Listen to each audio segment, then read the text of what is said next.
Pessoal, então eu vou fazer um vídeo aqui um pouco mais resumido para complementar o vídeo que eu enviei para vocês sobre o Wronskiano de duas funções, tá? Então vou começar aqui, na verdade o Wronskiano é o assunto inicial de como que a gente faz para resolver, né, uma EDO de segunda ordem linear. Então eu vou começar aqui com o teorema que garante a existência e unicidade de soluções para a gente saber que, sob certas condições, a gente pode procurar a solução, ela existe, e além disso, ela é única, na maioria das condições, na maioria dos casos, né? Se a gente verificar a condição que eu vou colocar nesse teorema, a gente sabe que a gente tem existência e unicidade de soluções. Assim como a gente já tem esse teorema lá para EDO de primeira ordem, mas lá é um teorema, o resultado aqui é análogo, só que a demonstração, né, o contexto é totalmente diferente, vale o mesmo resultado. Muda um pouquinho as hipóteses, mas a prova, se você for... Esse teorema aqui, ele não é que ele é verdade porque aquele é verdade, ele é verdade por outro motivo, só que a gente não vai ver a prova do teorema. Só quero deixar claro que um teorema não acontece porque o outro acontece, são coisas independentes. Só que a gente não vai se preocupar com a prova desse teorema, tá? Então, o teorema de existência e unicidade, ele diz o seguinte: eu vou considerar essa EDO, que é uma EDO linear de segunda ordem,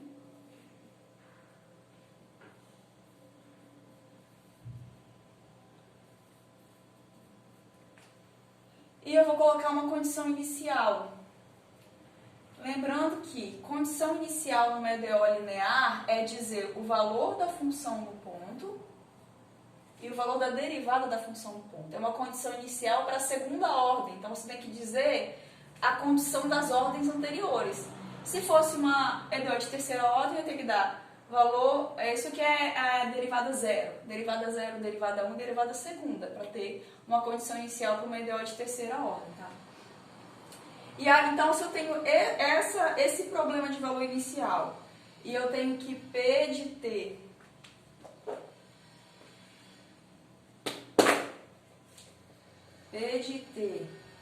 Q de T e F de T são contínuas,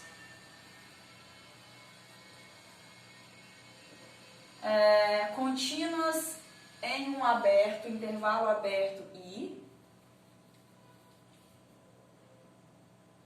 e o T0, claro, minha condição inicial está nesse intervalo.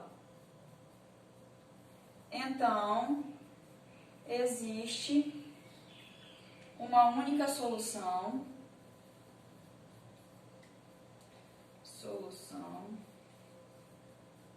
do PVI em I. Importante a gente deixar claro que essa existência e unicidade ela é garantida no intervalo em que a gente tem continuidade dessas funções. Digamos que essas funções fossem contínuas no intervalo de 1 a 2 aberto. E você dá aqui uma condição inicial que no 1 meio vai passar pelo ponto 1. Né? Condição T é igual ao meio, T0 é igual ao meio e o Y0 é igual a 1. Então, eu garanto uma solução única aqui. Não pode ter outra solução passando aqui. Agora, será que essa solução vai se estender por um intervalo maior? Pode ser que sim. Mas também pode ser que nessa extensão dela, ela não seja mais única. Daqui eu posso ter mais que uma. Só que aqui dentro eu não posso. Tá? Nesse intervalo em que as três funções são contínuas, eu garanto a existência e unicidade de solução. O que acontece fora desse intervalo, isso aí varia de um problema para o outro. Pode existir muitas, pode existir só uma, pode não existir. Então, esse só é um teorema para a gente iniciar o assunto, sabendo que a gente, sob certas condições, tem existência e unicidade. Agora, a gente vai mudar um pouquinho, restringir um pouco a EDO que a gente vai começar a trabalhar. Inicialmente, a gente vai começar a trabalhar com uma EDO homogênea. Então, eu vou apagar tudo isso aqui só para aproveitar o espaço. Eu vou considerar só a EDO homogênea.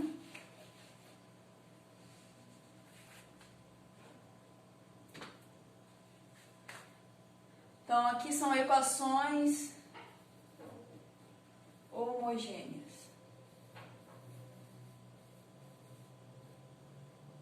Então, eu vou considerar essa equação homogênea, que eu vou chamar de 1. Sempre que eu me referir a ela, estiver fazendo um resultado, eu vou escrever 1.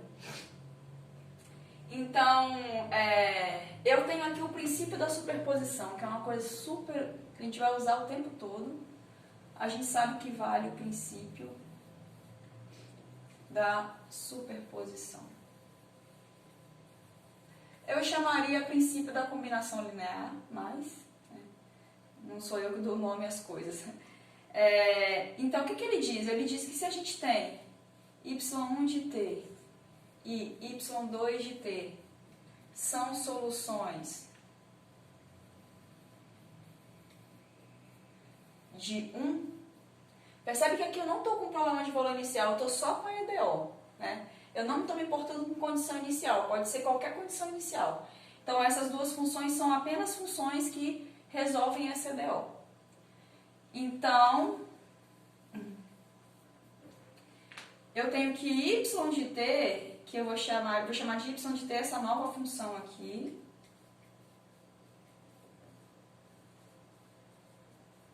Essa função aqui é também solução de 1. Para qualquer valor real que eu colocar em C1 e em C2. Eu posso colocar qualquer valor real aqui. Então, só colocando aqui C1 e C2, quaisquer números reais.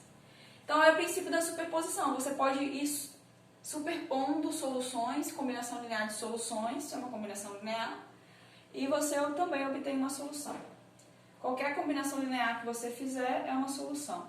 Então, só observando o comentário rápido, o conjunto de todas as soluções dessa EDO, ele é um espaço vetorial. Para a gente ter um espaço vetorial, o que a gente precisa? O zero tem que estar lá. Se eu colocar o y igual a zero, ele vai resolver, porque tudo aqui vai dar zero. E qualquer duas soluções que você tiver, se você faz uma combinação linear, também tem que estar lá. É exatamente isso que está dizendo aqui. Se eu pego duas soluções, faço uma combinação linear, obtenho uma outra função, essa função também é solução. Então, só uma observação, é que o conjunto de todas as soluções de uma EDO, segunda ordem, linear homogênea, é um espaço vetorial. Okay? Agora, a gente precisa... Tá bom, eu sei que se eu tenho duas soluções, faço uma combinação linear, eu gero outra solução. Mas e se eu quiser chegar numa outra... Eu tenho lá duas soluções, e será que fazendo uma combinação linear eu consigo chegar naquela outra solução? A resposta é depende. A gente está falando de um espaço vetorial. O espaço vetorial você tem que ter uma base para você gerar qualquer elemento dele. Então, se eu tenho uma outra solução específica lá, e eu quero obter ela através de duas, que eu já...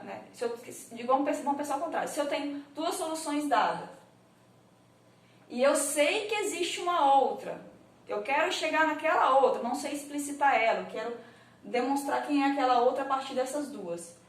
Será que eu posso sempre obter uma outra fazendo uma combinação linear específica? Posso sim, se essas duas formarem uma base desse espaço vetorial.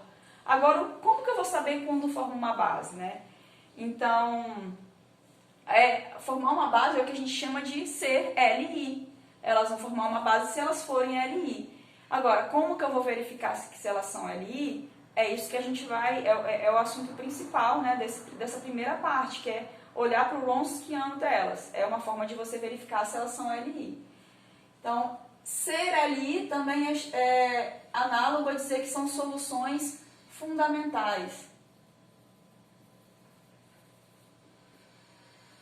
Vamos se preocupar, né, primeiro, o que é uma solução fundamental? Uma solução fundamental, soluções fundamentais, no nosso caso tem que ser duas, são aquelas duas soluções que você consegue obter qualquer outra a partir delas. Tá? Então, eu vou começar agora a considerar um problema de valor inicial.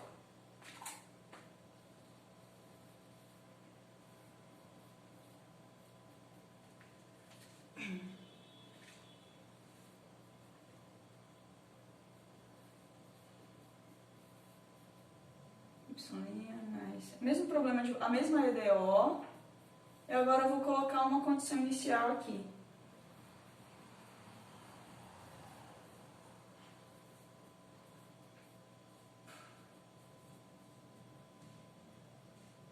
Então, aqui é a minha condição inicial, né? Suponha que agora... E aí, então, eu tenho lá duas soluções. Vamos pensar nesse caso aqui. Eu tenho lá a minha EDO homogênea e eu já tenho duas funções que resolvem essa EDO, certo?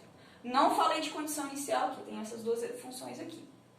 Agora, eu cheguei, peguei essa EDO e dei uma condição inicial. Ah, eu quero resolver essa EDO, mas eu quero pegar aquela função que eu não conheço ainda, mas eu quero que no T0 ela seja y0 e a derivada dela no T0 seja y0'. Como que eu obtenho essa solução aqui através das outras duas? Pode ser que, por sorte, uma dessas duas seja, por muita sorte, né? Não vai... quase 100% de chance de não ser, porque normalmente o espaço de solução é infinito, então você tem 0% de chance de pegar uma que seja. Mas, tudo bem, se não, elas não são solução, como que eu consigo obter a solução desse problema de valor inicial fazendo uma combinação linear dessas duas? Se é que eu consigo, né? A ideia é estudar quando é que eu consigo. Então, a gente vai procurar resolver o seguinte. Bom, eu tenho essas duas soluções. Eu vou procurar a constante C1 e C2, que quando eu fizer a combinação linear das duas, me dê essas condições iniciais. Então, eu pego, aplico C1 no Y1 mais C2 no Y2, coloco no zero e quero que seja Y0. Por quê? Porque isso aqui é uma solução. Eu estou procurando a solução y, que quando eu colocar o t0 aqui, dê y0. Então, colocar o t0 aqui é colocar o t0 aqui. Então, eu quero que isso agora seja y0. Agora, a derivada disso em t0 é derivar isso em t0 e derivar isso em t0. Então, eu quero também que C1 y' de t0 mais C2 y' 0. Aqui é 2, né? Eu coloquei 0, mas é 2, desculpa. Em t0 seja igual y'0. E a pergunta, então esse problema de valor inicial, ele tem solução?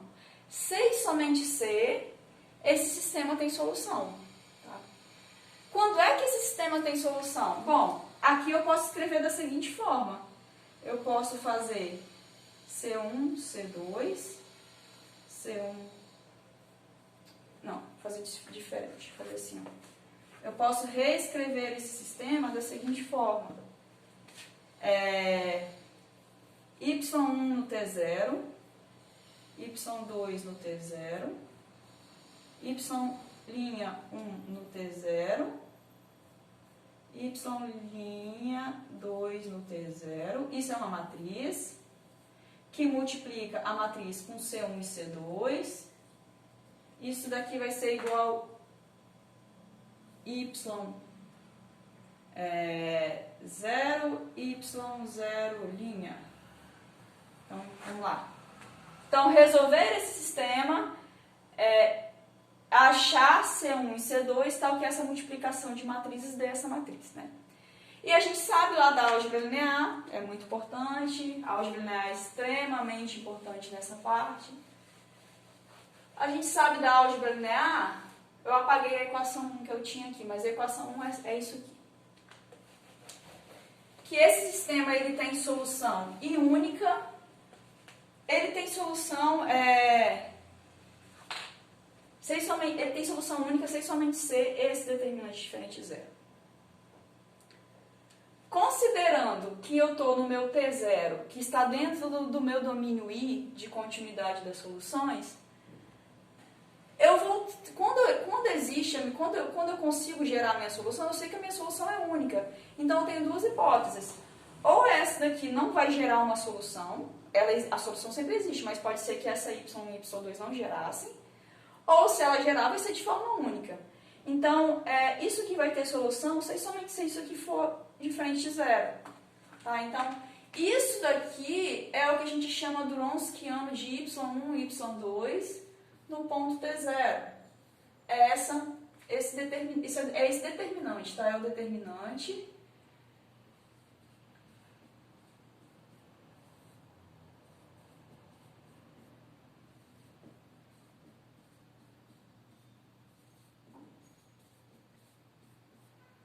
Esse determinante é o Wronskiano das minhas duas soluções no ponto T0. Então, y1 e y2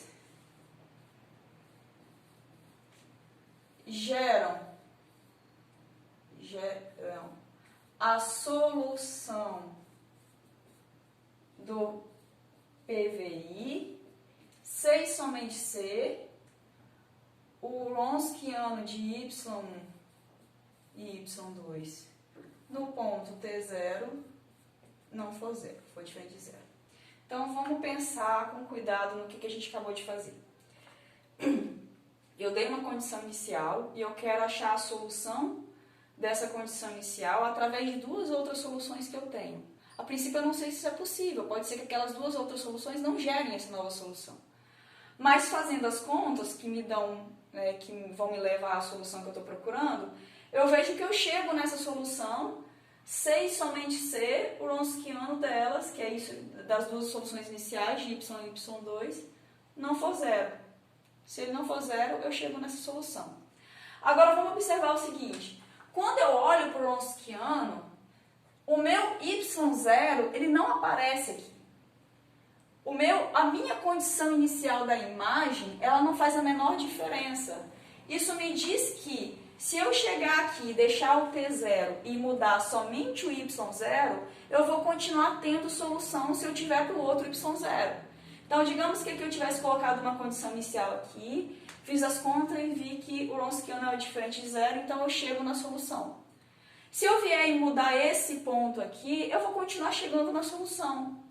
Porque o Wronskiano, ele depende só do T0, ele depende das duas soluções iniciais que eu tenho e do ponto T0.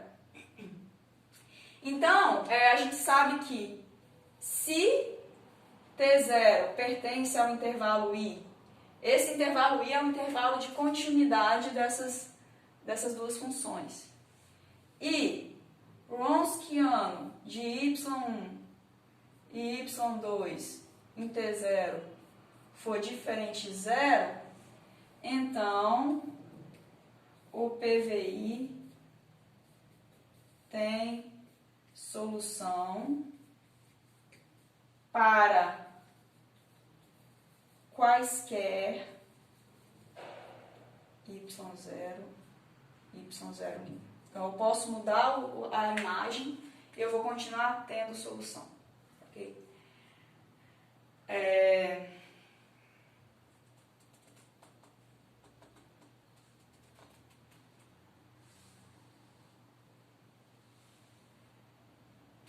Então é isso, esse daqui é um resultado que a gente tem que ter sempre na cabeça, a gente tem que parar e pensar direitinho, para isso tem que ficar automático para a gente, entendeu?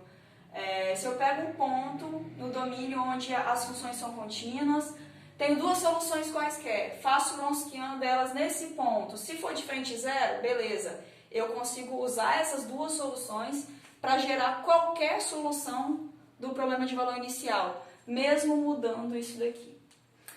Agora, o passo seguinte Tá, a gente tem só mais um resultado que eu quero falar para fechar essa parte do Wronskiano, mas tem duas definições que eu quero dizer. Duas funções são LI, soluções são LI, se a combinação linear delas, se uma não é múltipla da outra. E um resultado é que se o Wronskiano não for nulo, elas são LI. Então, ser solução fundamental e ser LI é a mesma coisa, tá? Então, para verificar se é a solução fundamental, é verificar se o Wronskiano é diferente de zero. E verificar se é LI é também verificar se o Wronskiano é diferente de zero. Então, é a mesma coisa. Que é isso que eu falei da gente prestar atenção, que se você A princípio você pode mudar essas duas aqui e você continua tendo soluções fundamentais, né? Você continua conseguindo gerar a solução mesmo mudando essa condição inicial da imagem. Mas a verdade é que, se você verifica que duas funções têm o Wronskiano de frente zero e um ponto T0 do domínio, então você consegue mudar também essa condição inicial aqui. Então, na verdade, se o Wronskiano é de frente zero num ponto T0 do domínio, ele vai ser de frente zero em qualquer ponto do domínio. Isso não é uma coisa trivial, mas a gente não vai verificar exatamente isso, a gente vai verificar que eu consigo obter a solução mesmo mudando o T0. Então, o resultado é o seguinte, vamos escrever aqui.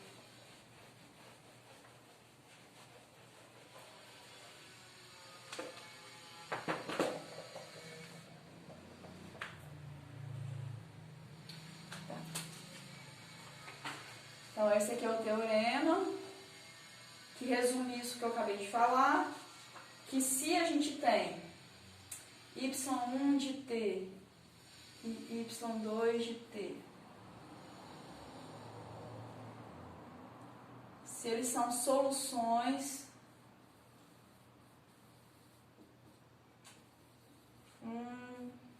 fundamentais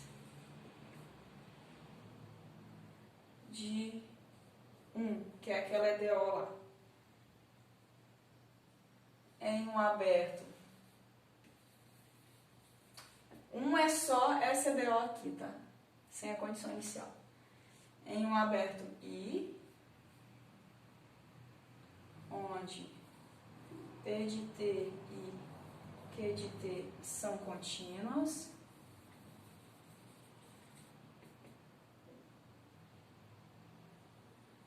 então,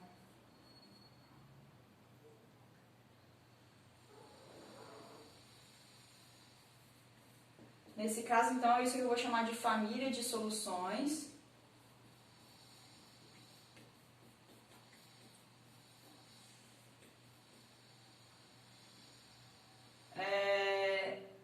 É a solução geral.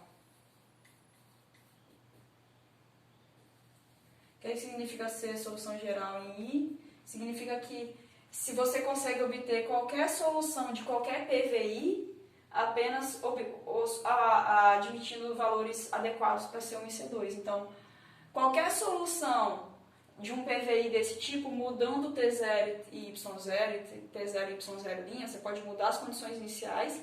Qualquer solução desse PVI, ela pode ser obtida com uma combinação linear dessas duas.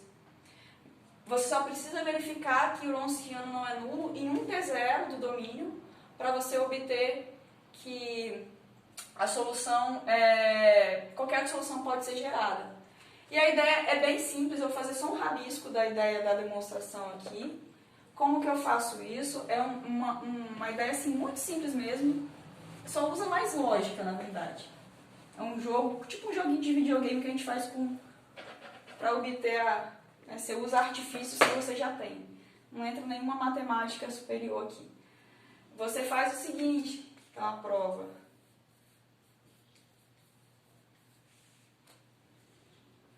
Então, se eu dou, dada a condição inicial, eu vou dar uma condição inicial diferente. Eu não vou pedir no T0, eu vou pedir no T1, Y1, T1, Y1'. Eu quero uma solução que tenha aquela condição inicial. Né? Isso aqui, a imagem dela no T1 seria... Deixa eu escrever direito isso aqui.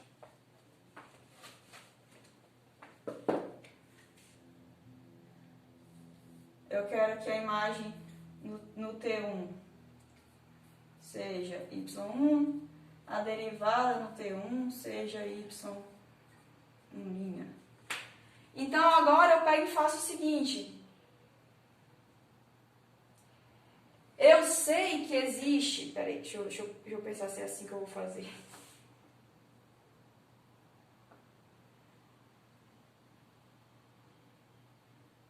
Isso. Eu sei que existe uma solução que satisfaz isso, pelo teorema da existência e unicidade. Eu sei que existe... Eu vou colocar aqui.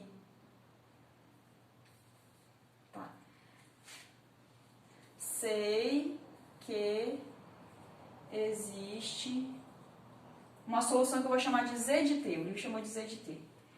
Solução.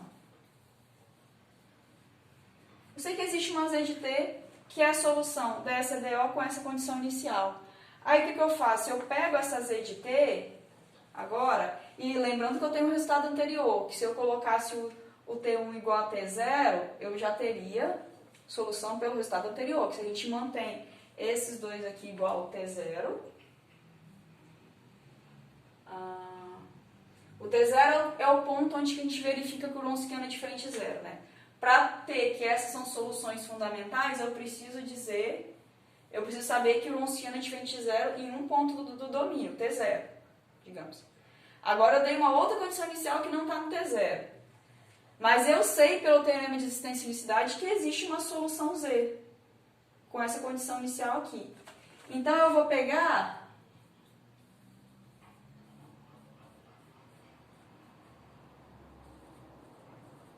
o problema de valor inicial dado pela EDO1, essa EDO1 aqui, e condição inicial y de T0 igual a z de T0 e y' de T0 igual a z' de T0. Então, eu sei que existe essa solução com essa condição inicial, eu quero só provar que eu consigo escrever essa solução como combinação linear de y1 e y2. Então, eu pego a minha solução que eu sei que existe e jogo ela para o caso anterior, onde eu coloco a condição inicial. Agora eu crio um problema de valor inicial com a EDO1 e a condição inicial dada no T0, onde eu sei que o Wronskiano é diferente de zero, para poder usar o resultado anterior do determinante. Então, eu coloco essa condição inicial aqui. Isso aqui é um ponto, né? Então, através do resultado anterior, eu sei que a solução desse problema de valor inicial aqui, resultado anterior, hein? A solução desse problema de valor inicial aqui, esse aqui é a minha equação, ela é dada por uma combinação linear de y1 e y2. Isso é o resultado anterior, que a gente acabou de ver. Bom, se a solução desse problema de valor inicial é dada por uma combinação linear dessas duas, mas a minha função z também é solução desse problema de valor inicial, porque a minha solução z ela satisfaz EDO e ela satisfaz essa condição inicial. Eu tomei ela para satisfazer. Eu tenho unicidade de solução. Então, a solução z pode ser escrita como uma combinação linear dessas duas. Bom, então, o resumo desse primeiro assunto é: tem duas soluções. Verifica o Wronskiano em um ponto do domínio. Se for diferente de zero, elas são soluções fundamentais e elas geram qualquer outra solução. Se não for diferente de zero, nada feito.